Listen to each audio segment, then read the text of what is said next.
Hello and welcome to FP Live. I'm Ravi Agrawal, Foreign Policy's Editor-in-Chief. It has been called the darkest day in Israel's history, and it's not over.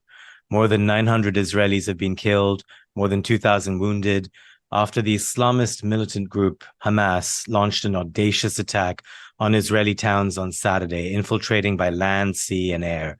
A barrage of rockets rained down, some of them breaching Israel's Iron Dome. In response, Israel has ordered a siege of Gaza, the territory controlled by Hamas. Several hundred Palestinians have been killed. Worse is sure to follow. Israeli Prime Minister Benjamin Netanyahu says he expects a long and difficult fight.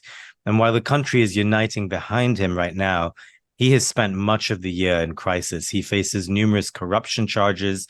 There have been mass protests against him for months, and he runs a tenuous coalition that is considered the most far-right and religiously extreme in Israel's history. Hamas says it has hundreds of Israeli hostages, including women, children, and the elderly. This will significantly complicate Israel's response. And a new front looms. Hezbollah has been firing some rockets at Israel from the north. It could easily escalate. We have articles on all of this on our website. I urge you to read up. If you're not a subscriber, now's the time. If it's your first time with us, use the code FPLive when you check out for a one-off 50% discount. You can also sign up for the FP Live podcast for free wherever you get your audio. Today, I have a guest who understands the dynamics of politics in the Middle East better than anyone else. In a very long career at the State Department, Aaron David Miller advised 6 Democratic and Republican secretaries of state on Middle East policy. He has authored several books. He now writes frequently for FP. Aaron, thank you so much for making time for us. Ravi, it's a pleasure. I love what you do, and I love foreign policy. We're very grateful. So I've stated some of the things we know. There is a lot we don't know, and tales of suffering are going to be told for a while. I think that's right. And at the outset, maybe I could just make a few brief points. Number one, Ravi, is humility. What we don't know at this point on so many of the issues is much, much more profound than what we actually do know. And as an analyst, I'm always aware of trying to stay away from predictions based on opinion rather than on empirical data. The other point, I guess, is the issue of humanity. Analysts tend to lose sight, particularly if you're not involved in actual conflict, the basic impact that these events in the Middle East have on human beings. The brutality and savagery of what Hamas has done, borrowing a page out of the Islamic State and Al-Qaeda, and the stories that are yet to be told about Israeli human suffering, stand alone. They should not, however, crowd out the very reality that exists for Palestinians.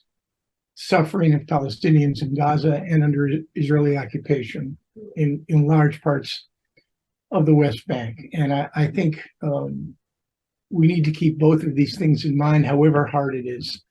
Finally, in terms of predictions, history bends in often cruel and very unpredictable ways. And I mentioned to Ravi earlier that in October 73, I was in Jerusalem hearing the sirens wail during the October 73 Yom Kippur War. But within 6 years of that trauma, Egypt and Israel signed a treaty of peace, one of the most consequential developments in the region. 20 years later, trauma then turned to hope. 20 years later, I sat on the White House lawn watching Arafat and Rabin and Clinton sign the Oslo Accords, convinced that we had reached a point of no return. In that case, hope turned to trauma. So I think we need to keep in mind the fact that the arc of history is a long one. It does bend in cruel, unpredictable, and sometimes positive ways. I pose the question for which there's no answer, and there's no point in having a conversation about it now. Is it conceivable or possible that these events could lead to a better future for Israelis and Palestinians? I really appreciate those opening thoughts, Aaron. And again, it's such a privilege to draw on just the depth of your experience and history covering this issue and working towards peace. So I also want to be clear, we have many subscribers who've written in with some terrific questions, so I'm going to channel some of them throughout this conversation. Let me just begin with this. I mean, how unprecedented is this attack? A lot of analysts have been calling it Israel's 9/11. Again, given your depth of history with the region, how are you seeing it? You know, historical analogies can be very flawed, particularly the comparative issue of what happens in the Middle East to our own politics and our own national security. You know, I guess I would use 1973 as a sort of point of departure. In some respects, 73 was a massive intelligence failure. We can talk about this based on an Israeli conception, what the Israelis call the conception, about their view of Syria and Egypt as adversaries and their capacity, their incentive, their motive to attack Israel in a major war. But there, I think the analogies end. 73 was very much a war on the borders, with little or no involvement of the civilian population. And Saddam had a clear strategy, a clear objective to inflict a limited military defeat on Israel by establishing an Egyptian presence on the east bank of the canal, and then trying to figure a way to convert that with a lot of American help into disengagement agreements that would ultimately pave the way for Egyptian-Israeli peace treaty. This, however, what's happened over the last 4 days is quite different. It is part and parcel of a long confrontation between Israel and Hamas, unresolved. This might include an inflection point or a transformation point. I don't like the word game changer. I'm not sure where this is going. But it's clear to me that you have the largest attack on civilians in the history of the state of Israel. Hamas's strategy is certainly not as focused or as coherent, it seems to me, as Sadat's. And I don't believe, and then again, could this create a basis or a point of departure for American intervention? Kissinger's 3 disengagement agreements in 18 months between 1973 and 1975? I doubt it. So there are parallels and there are asymmetries, it seems to me, and a good many unknowns, frankly, that are basically quite extraordinary. Yeah. In the here and now, everyone, of course, is really worried about the hostages, which just dramatically complicate a potential response on Israel's part. I understand they could be used as human shields. How are you thinking about this situation? How do you think the Israelis will be thinking about it? I mean, that's a fundamental difference, of course, with 73. There were plenty of prisoners taken by the Syrians and the Egyptians. But this is another order of magnitude. You know, conceptually, I thought about this. 900 Israelis dead provide a basis for extraordinary anger, hatred, and a call for vengeance.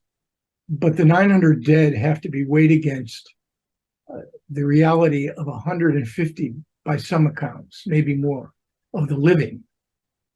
And that, I think, the hostages. Yes, that I think is the constraint, the conundrum that the Israelis face.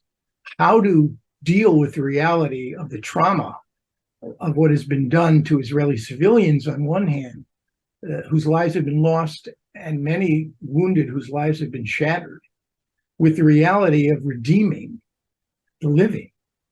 And what sort of constraint does that impose on Israeli policies, specifically on what Israeli plans are for a large ground incursion? Probably is not the right word. I suspect the Israelis have something much broader in mind, much more comprehensive in mind. But that balance, I think, to some degree, has created tension and, to a degree, some indecision and paralysis on how to respond. The Israelis have responded with 2 of the sort of 4 sorts of tactical actions. They've blockaded Gaza, and they've conducted a series of punishing airstrikes. And what does that reflect? What is the purpose of those tactics with regard to either paving the way for a larger ground operation or trying to sort through some way to free hostages?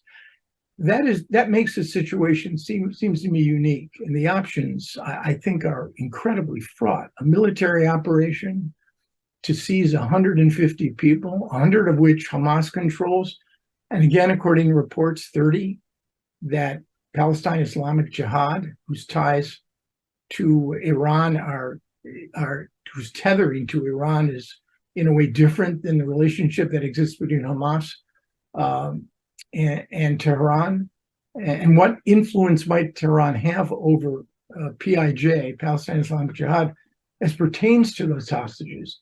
A negotiation. There's plenty of precedent for it.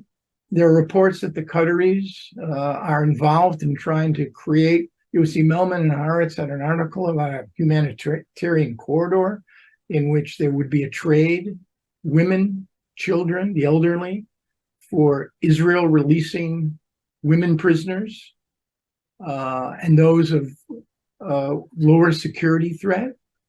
But then again, are the Israelis prepared to make this trade now? The issue of prisoner releases resonates deeply in the Palestinian street and would boost Hamas's prestige enormously. Are the Israelis ready and willing to pay that price now? So again, more questions than answers, and a lot of unknowns, both for us as analysts and clearly for the Israelis. For more of FP's ongoing coverage of the Hamas-Israel war, look at our website. There are more than a dozen pieces that we've published since Saturday. There's much more coming up. We would love to hear from you. Write to us. There's also a lot of archival pieces that we're trying to resurface to make sense of how we got here and to try and understand where this might be headed. There's lots more coming up on FP Live as well. Later this week, we have Representative Andy Kim on how to reboot the U.S.-China relationship. We also have former General David Petraeus on the conventional wisdom regarding Ukraine, although you'll be sure that we will also ask him about what's going on in Israel and Gaza. And then later, we also have Fiona Hill for more on that other war that is troubling this world. More on all of that soon. I'm Ravi Agrawal. Thanks for watching.